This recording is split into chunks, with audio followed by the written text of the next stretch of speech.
Hello and welcome to the third video of the European Union versus India series, with this video about the question who will be the next big global influencer, with me, the real European. So let's start with the arguments in favor of the European Union. So at first, the economic growth is stable. This means that the EU is not in a recession now, and in the last years it was also very stable that the economy grows, but in 2020 it wasn't but because this was because of the coronavirus. Yeah, the EU will invest in the coming years more than 100 billion euros in other countries like in Africa or in Asia or in South America.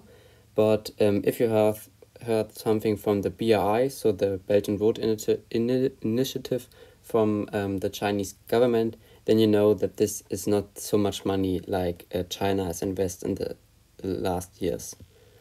And we have the European Green Deal. This means that the EU will be the first continent before 2050 who will be CO2 neutral.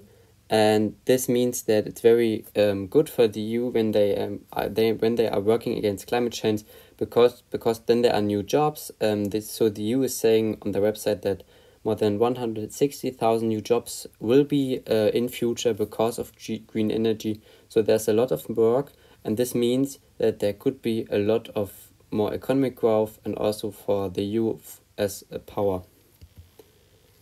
Yeah, let's change to India. What are the arguments in favor for India? So at first, India is a member of the G20, so the biggest 20 economies in the world, and of the SCO. So the SCO is the Shanghai Cooperation Organization, with includes all Central Asia states, so like China, Russia, Mongolia, Kazakhstan, India, and so on. So and these so the SEO states the percentage of the world trade of them is 30%. So 1/3 of all trade worldwide is from these states. So they are very important, and this is very good for India.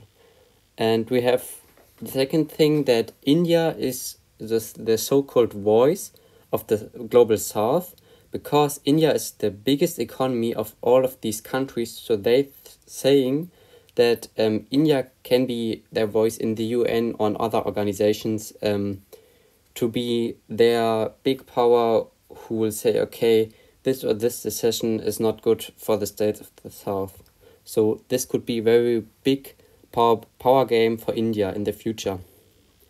Or now, it's very different to see that. And we have Make in India campaign. This is from the incumbent Prime Minister Narendra Modi to boost India as a manufacturing hub.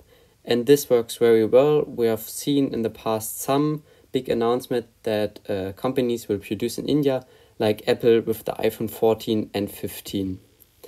And India's push for a multipolar world. This means that there are some multiple big players in the world, but not like today, a bipolar world with the United States and China, or a tripolar with China, the US, and Russia. So India is saying, or the government is saying, that we need a multipolar world, that every region has power, but that they are not so two big ones and then blocks, so that we have some powers and some blocks, because then it's more fair.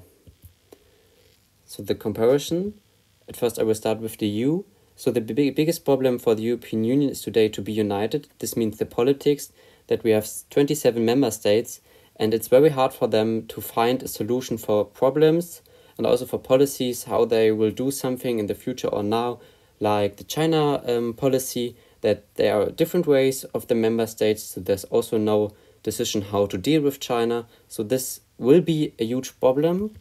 And the other problem of the EU is today to be a global power, that they have plans and papers, they are well, but there's not much action. So that the EU is saying something and very huge things, but they do nothing. So this is the biggest threat and thing for the EU to be a big global power. And we have now India.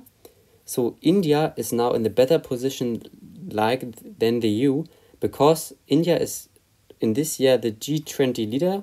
So this means that India has the leadership of this organization, and this is very good for them because they have some of these meetings in India, and the G20 meeting of all leaders, state leaders, will be also in New Delhi this year. So for them it's very good. And but also very interesting is that India gives countries no credits. They get only direct investments. So that when India invests in some other countries, then they must not pay this money back to India. And this is something what the EU is doing. They think, okay, we do it 50-50. So we invest 50%, but you must pay also 50% back to us. And this is very different. But at the end, I will say also one thing, that all things are not the whole. So that there are also more other facts from one or the other side, which could be good for the EU or India. So this whole video is a summary.